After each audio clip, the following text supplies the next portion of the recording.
जय हिंद, नमस्कार साथियों, स्वागत करता हूँ आपका हमारे चैनल पे। इन कैंडिडेट का मैं मॉक इंटरव्यू अभी फिलहाल लेने वाला हूँ, जो जिस तरह से मैं आपका इंटरव्यू लेता था, उसी तरह से। और आप लोग डिसाइड करना कि इनका जो है कितना नंबर देना है 20 में से। आप जो है कमेंट में बताना कि आप भैया इसमें से 8, 10 कितना नंबर देना है, आप लोग डिसाइड करना है कि आप इनको कितना नंबर देते हैं। और आपका जो है अपना एंगल से आप देखना कि इनका आंसर सही है या गलत है, ठीक ना? और जिन्होंने भी मॉक नहीं दिया, उनको मैं यही करूँगा, जो भी मैं इनसे क्वेश्चन पूछूँगा, उनका जो है आप तैयारी अच्छे से करके जाना। हो सके वो क्वेश्चन पूछा जा सकता है, इसकी संभावना ज़्यादा है। मैं ये नहीं कह सकता श्योर कि यही सब क्वेश्चन पूछा सकता है, लेकिन संभावना जो है बैठती है कि नहीं ऐसा-ऐसा क्वेश्चन पूछा जा सकता है। तो कैसे हैं आप? इनका जो आपने सुना तरीका मस्त है, ये क्या तरीका हुआ बोलने का? मस्त है? आपसे अगर जो पूछा जाए कि आप कैसे हैं, तो आपको ऐसा जवाब नहीं देना है कि मस्त है, ठीक ना? तो आपको जवाब देना है कि हाँ सर, ठीक है, मुझे बहुत अच्छा लग रहा है कि मुझे इंटरव्यू देने का अपॉर्च्युनिटी प्राप्त हुआ, सौभाग्य प्राप्त हुआ, मुझे बहुत अच्छा लग रहा है, ठीक ना? बोलो, कैसे हैं आप? मैं बिल्कुल ठीक हूँ। मुझे बहुत ही अच्छा लग रहा है कि मुझे यहाँ आने का मौका मिला है और ये इंटरव्यू देने का मौका मिला है। चलिए, इनका जो जवाब था मैंने जिस तरह से सिखाया था उनको, तो आपसे इनसे धड़ाधड़ जो क्वेश्चन पूछेंगे, उन क्वेश्चनों का आंसर आपको भी सोचना है और इनसे भी मैं पूछूँगा। तो पहला क्वेश्चन इंटरव्यू का सबसे पहला पायदान होता है, वो है अपना परिचय दीजिए। सर, मेरा नाम गौरव कुमार हुआ। मैं बिहार के नालंदा जिला का निवासी हूँ। मैंने अपनी पढ़ाई 12th पास किया है 2024 में और अभी फ़िलहाल पॉलिटेक्निक में कार्यरत हूँ। अभी वर्तमान में सेकंड ईयर में हूँ। और आपने हॉबीज़-वॉबीज़ के बारे में कुछ नहीं बताया इसमें, क्यों नहीं जोड़ा? मेरा हॉबीज़ वैसे फ्री टाइम में मैं एक मूवी देख लेता हूँ, बायोग्राफिकल मूवी मुझे बहुत ही पसंद है। इन्होंने बताया कि अभी ये फिलहाल पॉलिटेक्निक कर रहे हैं। कौन-सा कॉलेज से पॉलिटेक्निक कर रहे हैं? कॉलेज है मेरा गवर्नमेंट पॉलिटेक्निक स्थान। थोड़ा-सा तेज़ बोलना है, जिस तरह से यहाँ पे बोल रहे हैं उस तरह से नहीं बोलना है, थोड़ा-सा तेज़ बोलना है, ताकि उनको सुनाई दे। आप लोग भी ध्यान दीजिए, थोड़ा-सा तेज़ बोलिएगा तो बेहतर रहेगा। तो आप ये जॉब क्यों करना चाहते हैं? ये जॉब सबसे पहला तो मुझे जॉब की बहुत ही ज़रूरत है और ये जॉब जो है सरकारी है और सभी लोग सरकारी जॉब करना चाहते हैं और ऊपर से ये बिहार में जॉब मिलना बहुत ही मुश्किल है और ये जॉब जो है बिहार में मुझे मिल रहा है, तो बहुत ही सौभाग्य की बात है अभी मेरे लिए। तो इनका जो आंसर आप जो डिसाइड करना है, इनका आंसर सही है या गलत है? वैसे तो इनका आंसर लगभग ठीक ही है, यही उनका सुना भी यही आंसर भी यही बनता है, ठीक ना? तो आपको पता है कि रेगुलर मज़दूर का मतलब क्या होता है? रेगुलर मज़दूर एक तरह का मज़दूर ही होगा, जिस तरह से लिखा हुआ है रेगुलर मज़दूर। कार्य तो उसका वही हो सकता है, एक्यूरेट तो पता नहीं है। जैसा कि स्किल टेस्ट में करवाया गया था, साफ-सफाई उससे रिलेटेड काम होगा, फाइल-वाइल लेके जाने आने का काम होगा। चलिए, तो आपको पता है कि साइकिल टेस्ट आपसे क्यों करवाया गया? साइकिल टेस्ट करवाएगा चेक करने के लिए साइकिल चलाना आता है कि नहीं। क्या है कि को पटना हाई कोर्ट का परिसर बहुत ही बड़ा है, हुँ, तो हो सके फाइल पहुंचाने में टाइम ना लगे, इसलिए साइकिल से पहुंचा सके कम टाइम में। तो आपसे स्किल टेस्ट पे क्या-क्या करवाया गया? स्किल टेस्ट में झाड़ू पोछा वही साफ सफाई गोबर उठाना ये सब करवाएगा। तो आपको क्या लगता है गोबर क्यों उठवाया गया आपसे? गोबर उठवाने का क्या मकसद हो सकता है, देखे होंगे कि कोई कार्य करने में हिचकिचा तो नहीं रहा है। हो सकता है उस तरह का काम जरूरत पड़े तो करवा सकते हैं। तो जो ये जो बोल रहे हैं इनका आवाज़ थोड़ा-सा स्लो है, तो आपको जो है आवाज़ बढ़ा करके बोलना है। तो वहाँ पर आपको जो है लाउडली आवाज़ में बात करना है। पॉलिटेक्निक स्थामा से अभी आप पढ़ाई कर रहे हैं, तो आप दूसरा जॉब क्यों नहीं करना चाहते? आप ये जॉब ही क्यों करना चाहते हैं? सबसे पहला तो उसमें अभी कोई जॉब का कोई फिक्स नहीं है कि होगा या नहीं होगा हुँ, और मुझे अभी जॉब की बहुत ही ज़रूरत है, हुँ। तो मुझे ये जॉब तो करना ही है। फाइनेंशियल प्रॉब्लम भी है। फाइनेंशियल प्रॉब्लम है तो आप दूसरा बिज़नेस कर सकते हैं, कुछ और प्राइवेट जॉब कर सकते हैं। प्राइवेट जॉब बोले ना, बिहार में सरकारी जॉब पाना सौभाग्य की बात होती है और ये सौभाग्य मुझे मिला है। बिहार में सरकारी जॉब पाना का क्या मतलब हुआ? आप बिहार में कहीं भी आप जॉब पा सकते हैं। जॉब पा सकते हैं। आप ये जो लाइन बोल रहे हैं बिहार में सरकारी जॉब पाना, ये कहीं न कहीं ऑकवर्ड फ़ील होती है, आपको ये लाइन जोड़ना नहीं है। इन बातों का आप ध्यान रखेंगे। तो चलिए, आप बताइए सरकारी कर्मचारी के लिए कौन-कौन सी क्वालिटीज़ होनी चाहिए? इसका आप सही प्रॉपर आंसर दीजिए। कर्मचारी सबसे पहले तो ईमानदार रहे हुँ। और काम के प्रति डिसिप्लिन रहना चाहिए। जो भी काम है मिला उसे ईमानदारी पूर्वक और समय के अनुसार करना चाहिए और बड़ों का आज्ञा का पालन करना चाहिए और क्या। तो सरकारी कर्मचारी के लिए ईमानदारी क्यों ज़रूरी है? अगर सरकारी कर्मचारी ईमानदार रहे तो वो अपना काम सही से कर पाएगा। उसे कॉन्फिडेंस भी रहेगा कि जो मैं काम कर रहा हूँ वो सही तरीके से कर रहा हूँ, मुझे कोई दिक्कत नहीं होगी। और सरकारी कर्मचारी के लिए टाइम मैनेज क्यों ज़रूरी है? टाइम मैनेजमेंट जैसा कि सरकारी कोई भी काम है तो उसे टाइम पे करना बहुत ही ज़रूरी होता है, वरना ओवरलोड हो जाता है। कर्मचारी पर ही ओवरलोड हो जाएगा, इसलिए टाइम टू टाइम करे तो उसका भी ठीक रहता है। ठीक क्या रहता है? काम समय पे समय हो जाता है। काम सुचारू रूप से होता है, इस तरह का। तो आप ये बताइए कि आप कोर्ट यानी अदालत, अदालत से आप क्या समझते हैं? अदालत हमारे एक जुडिशियल सिस्टम का एक हिस्सा है। हुँ। इसमें जो भी होता है इसमें बल्कि न्याय दिया जाता है और वही पनिशमेंट, न्याय और दोषी को सज़ा दिया जाता है। चलिए, आप ये बताइए कि सीनियर का सम्मान करना क्यों ज़रूरी है? सीनियर का सम्मान करना, वो तो हमारे बचपन से सिखाया जाता है कि सीनियर का सम्मान करो और इस संस्था में सीनियर का सम्मान करना बहुत ही ज़रूरी है, क्योंकि जब सीनियर का ही सम्मान नहीं करेंगे तो फिर सीनियर लोग हमसे अच्छे से बात नहीं करेंगे। ये क्या मतलब हुआ? इस यह जो आंसर है इनका थोड़ा-सा फ्लॉप जा रहा है। आप जो अपना देख लीजिए क्या मतलब हुआ बात नहीं करेंगे?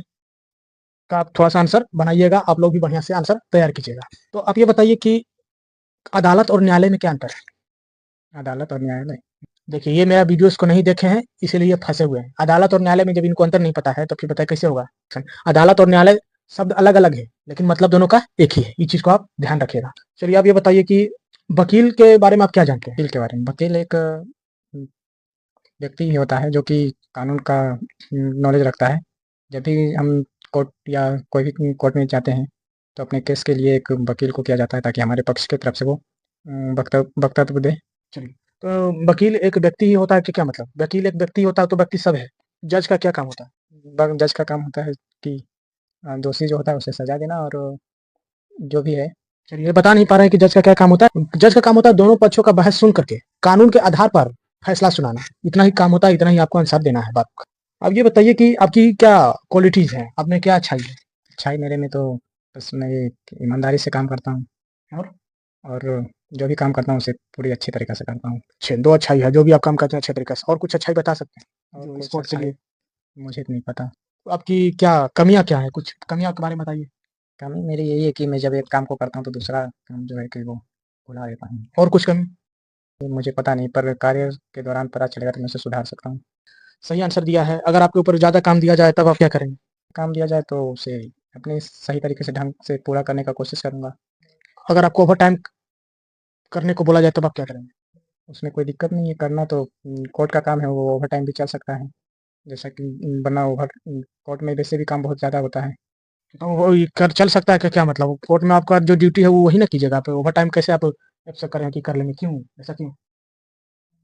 जब ज़रूरत पड़ेगा तो ओवरटाइम कर सकते हैं। अगर आपको कोई सीनियर डाँट दे तब आप क्या करेंगे? सीनियर सबसे पहले तो डाँटेंगे तभी जब हम कोई गलती करेंगे। हुँ।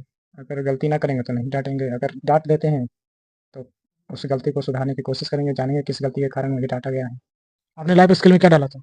लाइफ स्किल में हमने टीचिंग डाला था। कानून से आप क्या समझते हैं? कानून कानून जो होता है इसमें एक नियम है, जिसके अनुसार हम सभी चलते हैं। चलते हैं का क्या मतलब? पूरा देश देश चलता है। चलिए। हाँ, तो कानून से आपने जैसा बताया। संविधान से आप क्या समझते हैं? संविधान क्यों ज़रूरी है? संविधान के बारे में संविधान क्या ज़रूरी संविधान के बारे में मुझे उतना कुछ पता नहीं, बस जितना मुझे पता है कि एक कॉन्स्टिट्यूशन उसे बोला जाता है, इंडिया का कॉन्स्टिट्यूशन जो कि समानता का अधिकार देता है सभी नागरिकों को और उससे ही पूरा हमारा जो है इंडिया चलता है उस बुक के अनुसार। आपने जैसा कि कहा आप नालंदा से जिला से बिलॉन्ग करते हैं तो आप नालंदा जिला के बारे में क्या जानते हैं? नालंदा ज़िला बिहार का एक ज़िला है, जहाँ की एक विश्वविद्यालय नालंदा विश्वविद्यालय था पहले के 15वीं शताब्दी में हुँ। बना हुआ था, जिसे कि कुमारगुप्त ने बनाया था और ये बख्तियार खिलजी ने जला दिया था। तो इसका मतलब अटक-अटक के नहीं बोलना है जिस तरह से ये बोल रहा है अटक-अटक कर नहीं बोलना है, फटाफट बोलना है। कोशिश करें कि नालंदा विश्वविद्यालय के लिए प्रसिद्ध है, ठीक ना? नालंदा जिला नालंदा विश्वविद्यालय के लिए प्रसिद्ध है, इसका स्थापना कुमारगुप्त ने करवाया था और इसका दहन जो है बख्तियार खिलजी ने करवाया था। इस तरह से आपको जवाब देना है। थोड़ा-सा आप अटक रहे हैं तो थोड़ी दिक्कत है। तो आप बताइए बिहार के बारे में आप क्या जानते हैं? बिहार एक राज्य है भारत का। देखिए बिहार से और इसको बिहार के बारे में नहीं पता है। ये गधा है कि नहीं है गधा? बिहार में क्या प्रसिद्ध है बताओ? क्यों प्रसिद्ध है बिहार? बिहार प्रसिद्ध है, यहाँ भगवान बुद्ध गौतम बुद्ध हुँ, को ज्ञान प्राप्ति हुई थी गया जिला में हुँ, और बहुत ही कारणों से प्रसिद्ध है, जैसे हमारे नालंदा जिला में नालंदा विश्वविद्यालय है और और तो नहीं पता। नहीं पता डायरेक्ट बोल देना। देखिए ये थोड़ा-सा इनकी तैयारी में कमी मुझे दिख रही है। सबसे पहले बिहार में क्या प्रसिद्ध है जो सबसे पहला मैं बताना था आपको। में 2 धर्मों का उद्गम हुआ था। पहला जैन धर्म, दूसरा बौद्ध धर्म, ठीक नहीं? जैन धर्म और बौद्ध धर्म का उद्गम हुआ था और तीसरा चीज़ है कि पूरी दुनिया में इन दोनों धर्मों के लिए जाना तो जाता है और तीसरा चीज़ है क्या? विश्वविद्यालय। यहाँ नालंदा विश्वविद्यालय है जो पूरी दुनिया में प्रचलित है। बुद्ध भगवान का ज्ञान जो है बिहार में ही प्राप्त हुआ था। ये चीज़ हो गया। जैन धर्म का उद्गम बिहार में हुआ था, बौद्ध धर्म का उद्गम बिहार में हुआ था और नालंदा विश्वविद्यालय जो बिहार में है। ये जो 3 चीज़ है ना, ये बहुत प्रमुख है। तो ये चीज़ को बिहार के बारे में जब भी पूछे तो आपको ये चीज़ क्लियर कर लेना है। ठीक ना? तो एमएलए का फुल फॉर्म बताओ। एमएलए का मेंबर ऑफ नो सर याद नहीं आ रहा है। देखिए ये लापरवाही करता है, वीडियोज़ को नहीं देखता है कहीं न कहीं, पता चल रहा है। एमपी का full form member of parliament. चलिए, संसद का क्या काम होता है? सांसद का काम होता है जो भी ना मुझे पता नहीं सांसद का क्या काम होता है। ये बहुत बड़ा गधा है। सांसद में जो भी कम हमारे राज्य जो चुनकर जाते हैं, हुँ, जो भी कमी हो वो सांसद में जाकर बोलते हैं। हुँ। यही काम होता है सांसद का। सांसद का काम, एक प्रमुख काम होता है कानून बनाना। तो अब ये बताइए, लोकतंत्र अगर इस देश में नहीं रहा तब क्या होगा? लोकतंत्र जैसा कि सभी देशों में रहना चाहिए। ये लोगों का अधिकार होता है लोकतंत्र। अगर लोकतंत्र नहीं रहा तो फिर वही पुराना सिस्टम हो जाएगा, राजा का बेटा राजा और गरीब गरीब रह जाएगा। भारत का संविधान लिखित है या अलिखित? लिखित अलिखित संविधान कौन सा? नहीं पता। तो आप एक देश के नागरिक हैं और आपको मौलिक कर्तव्य से आप क्या समझते हैं? मौलिक कर्तव्य हमारा अधिकार है, कितने हैं? ये 7 है। कौन कौन बता सकते हैं? इतना ठीक से याद नहीं। चलिए, मेन एक दो याद हो तो वो बताइए। 1-2 मौलिक कर्तव्य नहीं याद है। चलिए, जो है इनका जो है आप हम नंबर दे तो 20 में से मुझे नंबर लगता है इनको देना चाहिए 10। ठीक ना? तो आप जो डिसाइड कीजिए इनको कितना नंबर देना चाहिए। आप लोग कमेंट बॉक्स में जरूर से जरूर बताना। आई होप आपको ये वीडियो अच्छा लगा होगा। तो मिलते हैं नेक्स्ट वीडियो में, तब तक के लिए जय हिंद जय भारत, और इसको गधे को भी जो है विदा करते हैं। और हाँ, चैनल को सब्सक्राइब करना ना भूलें।